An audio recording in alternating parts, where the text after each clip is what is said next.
I'm going to talk to you guys about the border protests that took place over Victoria long weekend, talk about what was happening down there at UNCENSORED, and talk about the very, very, very biased coverage by the Canadian media and specifically by the CBC. So, if you watch my videos, if you read my content, you know that I'm not a big fan of the CBC. I don't agree with the way that they portray issues, and especially when it comes to this one, when it comes to the issue of both illegal immigration and how the Canadian government deals with it, and then also in its coverage of Antifa, the so-called anti-fascists, that's what they call themselves, the people who wear black masks and show up to destroy private property, to fight with police. These are anarchists. They believe in violence. Part of their mandate is violence, and the CBC provides a platform for them. They don't treat them skeptically. They even have members of Antifa come on their shows, talk about their literature, and they really do give them a platform. This is a group that believes in violence, that violence is at the very core of its existence. It believes that it is their responsibility to fight fascists, literally fight them with using violence. And the problem, of course, is the way that they define fascism is not the same way that you and I would define fascism. They define fascism essentially as people who disagree with them, people who are on the right, people who believe in things like borders, national identity, patriotism. If you believe in those things, according to Antifa, you're a fascist, and therefore they believe that violence is open game. And this is really what what happened, what this article I'm going to go through talks about, and what happened over the weekend. So you guys probably saw there were a bunch of different protests down at UNCENSORED, which is the location that I visited a couple of weeks ago down in rural Quebec, a couple of hours away from Montreal, about an hour away from Montreal, and on the border with upstate New York and Champlain, New York. So there was a bunch of different protests, sort of countering protests that went down. And so this is the headline from the CBC piece. This is how the CBC covered it. Far-right groups, counter-protesters rally over asylum seekers at Canada-US border. So right off the bat, they label one group as being far-right, and then the other group are just counter-protesters. So, we already established right off the bat that one group is in the wrong, right? If you're opposing illegal immigration, you're far-right, and then the other people are merely just, they're merely just countering those protesters. And who wouldn't counter a far-right group? If actual Nazis or neo-Nazis or, people, when you think of the far right, you think of real fascists, maybe the KKK. If those people were actually rallying in your city, you would probably go protest them too. I certainly would. If there were Nazis protesting in my city, damn right, I would be down there protesting. But that's not what this is. The CBC uses the word far right to describe a group of people that is far broader than what you would expect. So here's the subheadline. It says, competing protests held near site of UNCENSORED where asylum seekers have been crossing. Okay, so let's meet some of these far-right people, shall we? So the piece starts off with an introduction, a guy named Mike Noble. Mike Noble is a construction worker from Ottawa who believes that ISIS fighters are entering into Canada at UNCENSORED, the country's busiest illegal border crossing. Noble, 35, joined around 100 people, many of them affiliated with one of Quebec's growing number of far-right groups, to protest how governments are handling the flow of asylum seekers entering Canada outside the port of entry. Okay, so if that describes someone who the CBC considers to be far-right, if that describes someone, this is someone who he's 35 years old, he believes that ISIS fighters are getting into Canada, and he's worried. He's worried that the government isn't handling the flow of illegal immigrants coming into the country. Who doesn't that describe?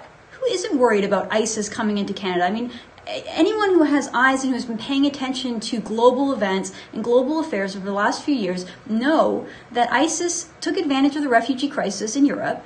They snuck in amongst the migrants coming into Europe, and they used that as a launching point to launch several massive, terrible terrorist attacks, destructive, murderous, campaigns and rampages. So yeah, that's something that everyone in the West is worried about. And this one guy, you know, he was so worried that he decided to drive the 2.5 hours to get to the protest. So here's the guy right here, Mike Noble. He is a construction worker, just a regular blue-collar guy. This is what he says. I'm against illegal immigration. I'm against the Trudeau government. Okay, so far, being against ISIS, against illegal immigration, and against Trudeau.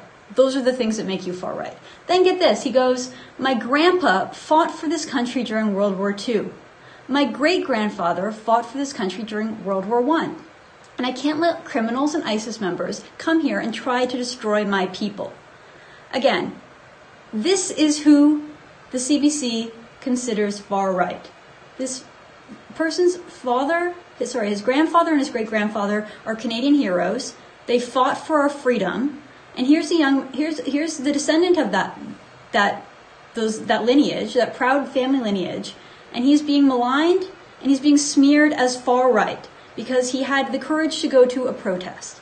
It's unbelievable. It's unbelievable. So the CBC goes on, they say, well, there's been no public reports of ISIS members crossing Roxham Road, and Immigration Department says that all entrants undergo security and criminal checks. Okay, so the fact that there hasn't been any reports about anyone crossing at Roxham Road, that doesn't mean that there haven't been people who come into Canada who have been part of the ISIS ideology. We know that people from ISIS who traveled to go join ISIS are back in Canada. There was that report in the New York Times about a guy living in Toronto who openly described how he used to murder people, how he was part of the assassinations as part of ISIS, and now he's just back chilling out in Toronto, being the subject of media reports. So, you know, it's not that far off. There was a guy in Edmonton who drove through a crowd with a rented U-Haul. He intentionally rammed a police officer and stabbed that police officer. He pledged allegiance to ISIS, and he was an illegal migrant who came into the U.S. through Tijuana and then crossed into Canada. So there are reports. Okay, so this is who the CBC describes as being far right. And then who are these counter-protesters? Okay, before I get into the counter-protesters, I just want to say, I personally didn't go to this rally. I didn't go to these protests. I tend to avoid these rallies. I don't think that it accomplishes much. I think that no matter what, if you go to a rally where the topic of the rally is anything to do with immigration, the media is going to smear you as being far right or being right wing. That's just the matter of fact. Even if you have kind of mainstream views, even if your views are basically just, you know, let's adhere to the law, I don't necessarily think that going is a good idea. Absolutely, these people have their right to protest. They have their right to gather, and good for them. You know, these are patriotic people. They always have lots of flags. They love their country. They love, you know, what their country stands for. And I'm not defending all of these people. I'm sure that amidst these protests that took place, I'm sure that there were some pretty awful people. I'm sure that there were some people that I wouldn't want to be affiliated with or associated with, people that I wouldn't welcome into my home, people who have views that I disagree with. I know that some of these people believe that everyone who comes to Canada should be Christian, and that there shouldn't be other religions. If you're Muslim, you shouldn't be able to come to Canada. I don't agree with that.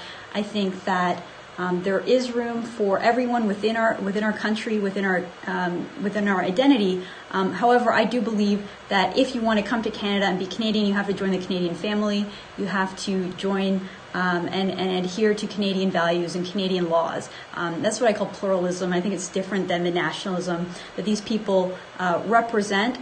So I don't agree with them, but I wouldn't consider all of them to be far right. I think a lot of them are just people worried about their country. Okay, so those are the people who are called far right. And then who's the other side? Who are the people that they are going up against? I love that subheading right there. A message of welcome. Does that look like a message of welcome? These guys are violent, and they're really like ramming into, charging against these officials that are there. You know, these are supposed to be the message of welcome. Who are these people? So it says, As in the past, a coalition of anti-racism activists, open border advocates, and left-wing groups organized a counter-demonstration at the border. So the people on the other side, the far left groups, we're talking about Antifa, we're talking about, they say themselves, they're anti-racist activism, open border activists, and left-wing groups. Okay, so, they created this counter-protest. The two sides, from my understanding, there were two rallies that were sort of far apart, and then they came together, and the police and officials had to kind of keep them apart. And so there were these two sides that were clashing. And basically, who are these people? Well, if you follow Antifa and you follow what these guys do, this guy right here will look familiar to you. His name is Jaggi Singh. And he is a professional protester. He's a professional activist, and he's been in the news before. He's been arrested at recent Antifa marches, and he even has a Wikipedia entry. He's known as, says here, one of Canada's most high-profile anti-globalization and social justice activists. He's an anarchist. The guy is 47 years old. And he's still showing up at these rallies, getting arrested, and opposing everything about our country. So who is this anti-racist? Well, what they do is they describe themselves as anti-fascist, and then they describe almost everyone else, anyone like in the center or on the right, as being fascists, and then they say that they're anti-fascist, so they're here to oppose the fascists. And then they also call themselves anti-racist.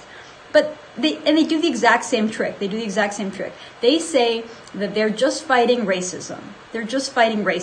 And again, who would oppose that, right? If there was a racist person in my circle of friends and they were just completely racist, I wouldn't want to be friends with them. I wouldn't want to hang out with them. I would oppose them. If one of my friends made a comment publicly that was racist, I would denounce them, and I would not be friends with that person anymore. So who amongst us isn't an anti-racist? Well, that's what they call themselves. But then again, their definition of racism is way broader than anything that you or I would ever use to describe racism. They think that having borders is racist.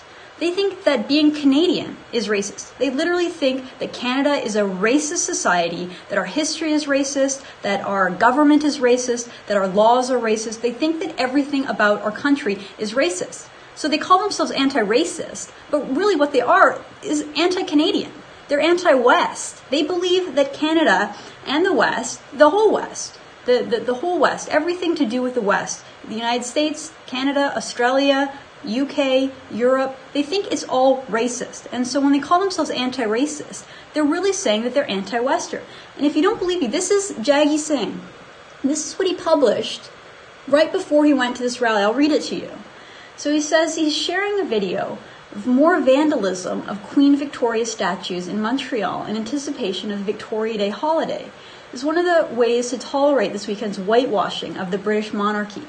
Here's an excerpt from the accompanying video, and then he quotes, "The Queen Victoria statues represent a legacy of genocide, mass murder, torture, massacres, terror, forced famines, concentration camps, theft, cultural degeneration, racism, and white supremacy." So that's what he thinks about our May long weekend holiday. That's what he thinks about our country. That's what he thinks about our history, the history of the British Empire. Again, genocide, mass murder, torture, massacres.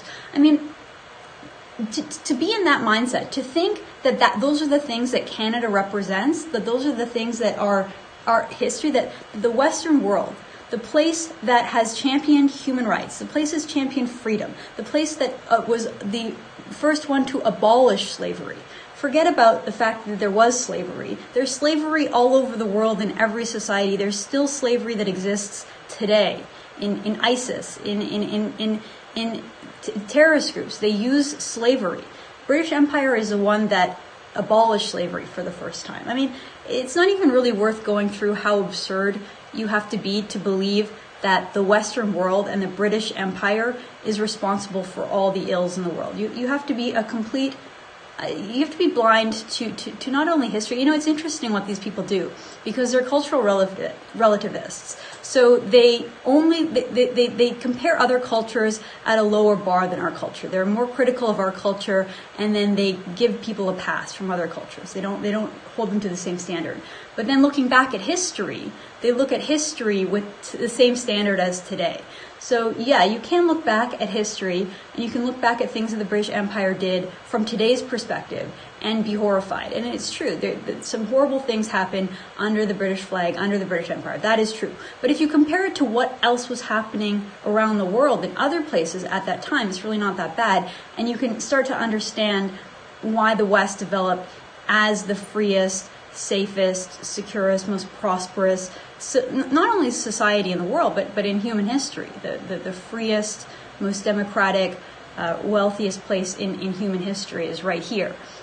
It takes a pretty deranged person to think that the West is the source of evil in the world, but that's exactly what these people think. That's what these people think, and that's the major problem with the way that the CBC reports.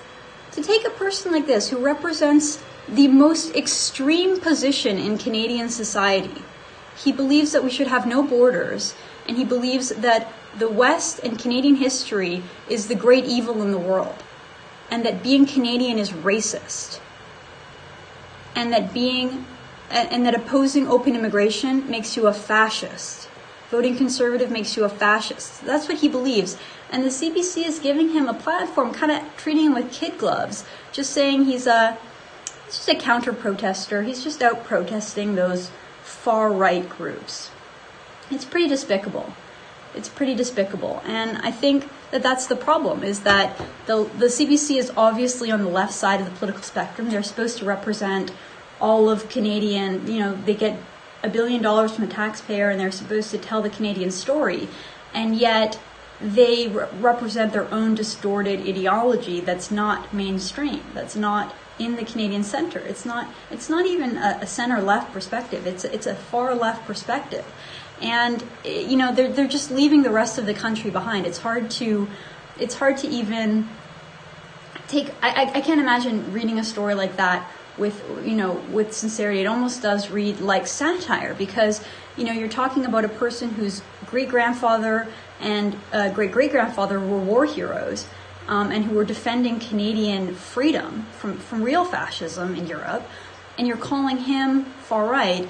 And then you have a person who believes that Queen Victoria statues need to be vandalized, that we should vandalize property. Someone who's been arrested over and over and over again, who's an anarchist, who believes in violence, who believes that it's racist to have borders, that if you believe that Canada should be a country, then you're a fascist. And he gets the kid gloves, and he just gets called a counter-protester and an anti-racist. It's unbelievable. It's like the left gets to name themselves, and they give themselves the best names. Like, I'm an anti-racist, I'm an anti-fascist. And then the right gets tarnished with these ideas of being far right. And that's really just sort of the start of it for folks that were paying it, for who were watching the what happened over the weekend. A journalist, Faith Goldie, was out there. She got sort of attacked. It's interesting. It seemed like she went to the wrong protest. She was thinking that she was going to a right-wing protest, and then she showed up and she was surrounded by Antifa. She got assaulted. There's several video angles, several coverage, several different angles and videos covering her being assaulted. They knocked her camera out of her hand. You can see people kicking her from behind.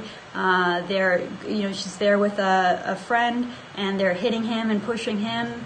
And it's pretty clear that he was assaulted. And yet, that didn't even make it into the CBC story. This CBC article I just went through doesn't even mention the fact that a reporter was assaulted.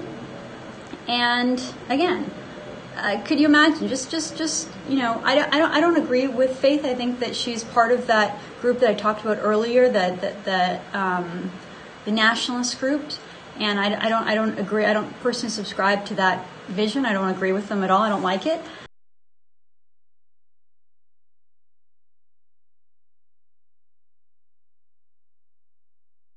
but standing just a couple feet away, and they didn't do anything about it. There was lots of media there filming it and recording it, and yet they didn't really cover it. Can you imagine if a left-wing or far-left reporter went into the right-wing group and ended up getting treated that way, getting assaulted, getting spat on, getting kicked, getting punched, getting camera knocked out? That would be the top story in every news agency in the country. That would be the top story. If a bunch of right-wing protesters were beating up and assaulting a left-wing journalist, that would be the top story. Of course, when it happens to a right-wing reporter like Faith Goldie, they don't cover it. They don't cover it. It didn't make it into this CBC article. There was a global article I saw that did cover it. I'll play part of it here. Case against Judge Aaron Persky. Oh, they're going to play that first. But yeah, I mean, basically they did cover it, and yet they still covered the left-wing group in a positive light. This is global. They covered the protest. They had a bit better description here. They called it immigration protesters and counter-protesters rally. I guess that's a little bit more accurate. Let's play this global clip. Even before far-right groups arrived here at the Canada-US border in Saint-Bernard-de-la-Colle, counter-protesters were on site, ready to greet them. Members of pro-refugee groups spilled onto Highway 15 in hopes of blocking their opposition. Riot police quickly diverted the group, arresting well-known activist Jaggi Singh in the process. Racists are not welcome, and that, we want Canada and Quebec to be an open, welcoming society for these migrants who are coming. I love that. Like, the guy's contradiction. He says racists are not welcome because we want Canada to be welcome to everyone. So in his mind, again, how I described racist, he believes that people who believe in borders, people who believe in having a Canadian identity are racist. These people aren't welcome in Canada. Why? Because Canada has to be an open society for everyone. The guy makes no sense. Get out of here! For most of the day, provincial police managed to keep the dueling groups apart. When a few far-right activists managed to cross onto the other side, things briefly got heated. You can see she gets kicked from behind here. Pro-immigration groups like Solidarity Across Borders say the influx of refugees has been a result of the racist policies in the United States. Yeah, so I mean the global piece isn't much better. They again kind of give the perspective that the left-wing groups are right, and characterized the other groups as far right. I think it's probably fair to call Faith Goldie a far-right journalist. I think you should probably agree with that.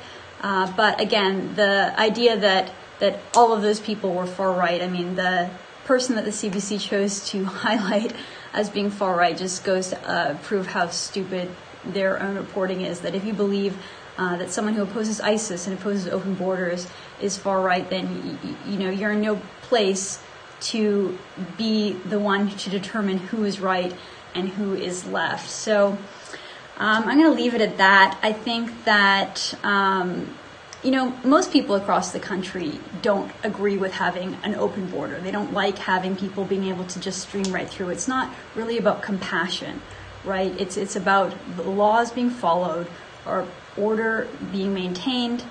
Canada has a great immigration system. It is very opening to people around the world, but you have to come in through the proper measures. You have to come through properly. And we're doing no favors, by the way, to the actual migrants themselves by letting them walk in, because the government themselves said that about 90% of those guys are going to get deported eventually. It's going to cost Canada hundreds of millions of dollars. Eventually they're going to get deported. So it's a lose-lose scenario. We're paying hundreds of millions of dollars to let them in and putting ourselves at risk to national security threats.